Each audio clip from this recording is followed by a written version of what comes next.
ಪಡ್ಕೊಂಡಿರೋದನ್ನ ನಾವು ಗಮನಿಸ್ತಾ ಇದ್ದೀವಿ. ಘರ್ಷಣೆ ಆಗಿದ್ದು ಅಲ್ಲಿ ವ್ಯಾಪಾರಸ್ಥರು ಹಾಗೆ ಕೆಲ ಕಿಡಿಗೇಡಿಗಳ ನಡುವೆ. ಆದ್ರೆ ಇಡೀ ಘಟನೆ ಇದೀಗ ರಾಜಕೀಯ ಸ್ವರೂಪವನ್ನ ಪಡ್ಕೊಂಡ್ಬಿಟ್ಟಿದೆ. ಮೋದಿ ಪರವಾದ ಘೋಷಣೆ, ಸ್ಥಳಕ್ಕೆ ಬಂದ ಸಂಸದೆ ಶೋಭಾ ಕರಂದ್ಲಾಜೆ ಅವರನ್ನ, ಕೇಂದ್ರ ಸಚಿವೆ ಶೋಭಾ ಕರಂದ್ಲಾಜೆ ಅವರನ್ನ ವಶಕ್ಕೆ ಪಡೆಯಲಾಗಿದೆ. ಅಲ್ಲಿಗೆ ಕ್ಲಿಯರ್ ಕಟ್ ಪೊಲಿಟಿಸೈಸ್ ಇಡೀ ಘಟನೆ ರಾಜಕೀಯ ತಿರುವನ್ನ ಪಡೆದುಕೊಂಡಿರೋದನ್ನ ಗಮನಿಸ್ತಾ ಇದ್ದೀರಿ. ನೇರ ಪ್ರಸಾರದ ದೃಶ್ಯಗಳು. ಶೋಭಾ ಕರಂದ್ಲಾಜೆ ಅವರನ್ನ ಪೊಲೀಸರು ವಶಕ್ಕೆ ಪಡೆದಿದ್ದಾರೆ. ಅವರ ಜೊತೆಯಲ್ಲಿದ್ದ ಕೆಲ ಹಿಂದೂಪರ ಸಂಘಟನೆಯ ಕಾರ್ಯಕರ್ತರು ಹಾಗೆ ಬಿಜೆಪಿಯ ಮುಖಂಡರನ್ನ ವಶಕ್ಕೆ ಪಡೆದಿದ್ದಾರೆ. ಪರಿಸ್ಥಿತಿ ಔಟ್ ಆಫ್ ಕಂಟ್ರೋಲ್ ಹೋಗಬಾರ್ದು, ಪರಿಸ್ಥಿತಿ ಕಾನೂನು ಸುವ್ಯವಸ್ಥೆ ಯಾವುದೇ ಕಾರಣಕ್ಕೂ ಅಲ್ಲಿ ಹದಗೆಡಬಾರದು ಅನ್ನೋ ಕಾರಣಕ್ಕೆ ಈ ಪ್ರತಿಭಟನೆಯನ್ನ ಹತೋಟಿಗೆ ತರುವ ಪ್ರಯತ್ನವನ್ನ ಪೊಲೀಸರು ಮಾಡ್ತಾ ಇದ್ದಾರೆ. ಇದರ ಭಾಗವಾಗಿ ಶೋಭಾ ಕರಂದ್ಲಾಜೆ ಅವರನ್ನ ಹಾಗೆ ಬಿಜೆಪಿಯ ನಾಯಕರನ್ನ ವಶಕ್ಕೆ ಪಡೆದಿದ್ದಾರೆ. ಇದೀಗ ಸಿದ್ದಣ್ಣ ಗಲ್ಲಿಯಲ್ಲಿ ಪ್ರಾರಂಭವಾದ ಅಜಾನ್ ವರ್ಸಸ್ ಹನುಮಾನ್ ಚಾಲೀಸ ಸಂಘರ್ಷ ರಾಜಕೀಯ ಸ್ವರೂಪವನ್ನ ಪಡ್ಕೊಂಡಿದೆ. ಇಡೀ ಪ್ರಕರಣವನ್ನ ಬಿಜೆಪಿ ಮೋದಿ ಪರವಾದ ಅಲೆ ಹಾಗೆ ತಮ್ಮ ಪರವಾದ ಅಲೆಯಾಗಿ ಪರಿವರ್ತನೆ ಮಾಡಿಕೊಳ್ಳುವ ಪ್ರಯತ್ನವನ್ನ ಕ್ಲಿಯರ್ ಕಟ್ ಆಗಿ ಮಾಡ್ತಾ ಇದೆ. ಆಗಿದ್ದು ಘರ್ಷಣೆ ಮತ್ತೆ ಮತ್ತೆ ಹೇಳ್ತಾ ಇದ್ದೀವಿ, ಅಲ್ಲಿನ ಸ್ಥಳೀಯ ವ್ಯಾಪಾರಿ ಹಾಗೆ ಕಿಡಿಗೇಡಿಗಳ ನಡುವೆ. ಆದ್ರೆ ಮೋದಿ ಪರವಾದ ಘೋಷಣೆಗಳು ಯಾವಾಗ ಕೇಳೋಕ್ ಸಿಕ್ತೋ ಆಗ ಅಲ್ಲಿದ್ದ ಬಿಜೆಪಿಯ ಕಾರ್ಯಕರ್ತರನ್ನ ವಶಕ್ಕೆ ಪಡೆದಿದ್ದಾರೆ.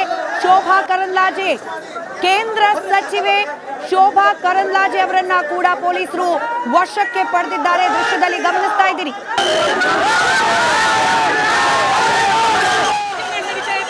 ಕಾಂಗ್ರೆಸ್ ಸರ್ಕಾರ ಏನ್ ಮಾಡ್ತಾ ಇದೆ? ಕಾನೂನು ಸುವ್ಯವಸ್ಥೆ ಮೇಲೆ ಹಿಡಿತಾ ಇಲ್ಲ. ತಕ್ಷಣ ಪರಮೇಶ್ವರ್ ಅವರು ರಾಜೀನಾಮೆ ಕೊಡಬೇಕು. ಅಲ್ಪಸಂಖ್ಯಾತರನ್ನ ಓಲೈಕೆ ಮಾಡುವುದಕ್ಕಾಗಿ ಇದೆಲ್ಲವನ್ನ ಮಾಡ್ತಾ ಇದ್ದಾರೆ ಕಾಂಗ್ರೆಸ್ ಅವರು. ಕಾಂಗ್ರೆಸ್ ಬಂದಾಗ, ಸಿದ್ದರಾಮಯ್ಯನವರು ಬಂದಾಗ ಹಿಂದೂ ವಿರೋಧಿ ನೀತಿಯನ್ನು ಅನುಸರಿಸ್ತಾ ಇದ್ದಾರೆ. ಅದಕ್ಕೆ ಇದೊಂದು ಉದಾಹರಣೆ. ಹೇಗೆ ಎಳ್ಕೊಂಡು ಬಂದ್ರು ನೋಡಿ.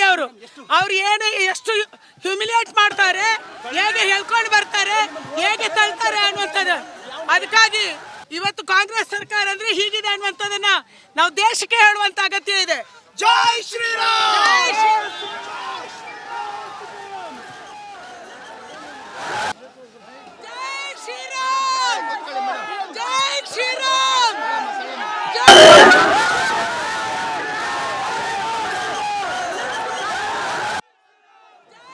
भाई सारी भाई जय श्री राम।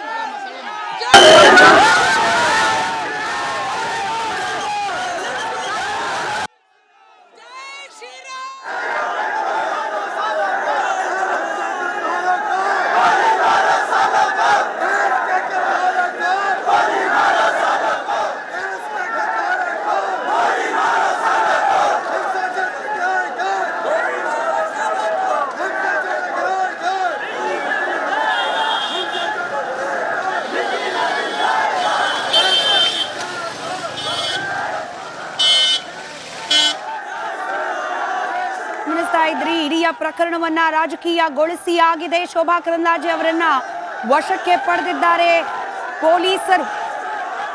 ಪರಿಸ್ಥಿತಿಯನ್ನ ನಿಯಂತ್ರಣಕ್ಕೆ ತರುವ ಸಲುವಾಗಿ ಈ ಪ್ರಯತ್ನ. ಚಿಕ್ಕ ಗಲ್ಲಿಯಲ್ಲಿ ಸಾವಿರ ಸಂಖ್ಯೆಯಲ್ಲಿ ಜನ ಜಮಾವಣೆಗೊಂಡಿದ್ದಾರೆ. ಪರಿಸ್ಥಿತಿ ಯಾವ ಕ್ಷಣ ಕೂಡ ಏನಾದ್ರೂ ಆಗ್ಬಹುದು ಅನ್ನೋ ಆತಂಕ ಸಹಜವಾಗಿರುತ್ತೆ.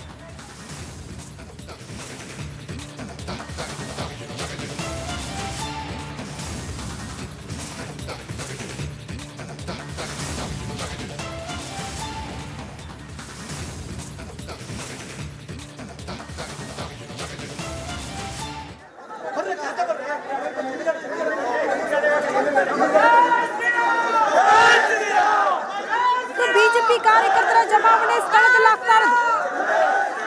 ಶೋಭಾ ಕರಂದ್ಲಾಜೆ ಅವರು ಬರ್ತಾ ಇದ್ದಂತೆ ಪೊಲೀಸರವ್ರನ್ನ ವಶಕ್ಕೆ ಪಡೆದುಕೊಂಡ್ರು. ಬೆಳಗ್ಗೆ ಎಲ್ಲ ಶಾಸಕ ಸುರೇಶ್ ಕುಮಾರ್ ಅವರು ಕೂಡ ಸ್ಥಳಕ್ಕೆ ಬರ್ತಾ ಇದ್ದಂತೆ ಪೊಲೀಸರ ಜೊತೆ ವಾಗ್ವಾದ ಆಗಿದ್ದನ್ನ ಗಮನಿಸಿದ್ವಿ.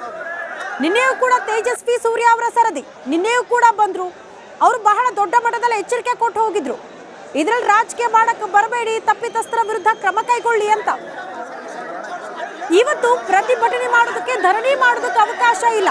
ಹಾಗೆ ಮಾಡ್ತೀರಿ ಅಂತ ಅಂದ್ರೆ ಫ್ರೀಡಂ ಪಾರ್ಕಿಗೆ ಹೋಗಿ ಅಲ್ಲಿ ಧರಣಿ ಮಾಡಿ, ಪ್ರೊಟೆಸ್ಟ್ ಮಾಡಿ. ಇಲ್ಲಿ ಅವಕಾಶ ನಾವು ಮಾಡಿಕೊಡಲ್ಲ ಅಂತ ಪೊಲೀಸರು ಶೋಭಾ ಕರಂದ್ಲಾಜೆ ಅವರು ಬರ್ತಾ ಇದ್ದಂತೆ ಅವ್ರನ್ನ ವಶಕ್ಕೆ ಪಡೆಯುವ ಕೆಲಸಕ್ಕೆ ಮುಂದಾದ್ರು. ಪರಿಸ್ಥಿತಿಯನ್ನ ತಿಳಿಗೊಳಿಸುವ ಅನಿವಾರ್ಯತೆ ಪೊಲೀಸರಿಗೆ ಇದೆ.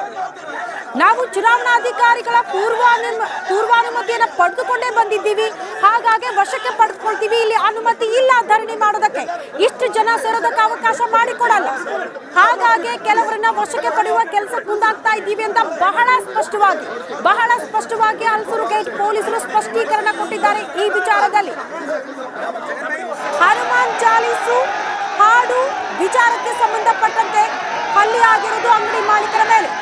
ಇದು ಎಷ್ಟು ದೊಡ್ಡ ಮಟ್ಟದಲ್ಲಿ ರಾಜಕೀಯ ಸ್ವರೂಪ ಪಡೆದುಕೊಂಡಿದೆ ಅನ್ನೋದನ್ನ ಗಮನಿಸ್ತಾ ಇದ್ದೀವಿ.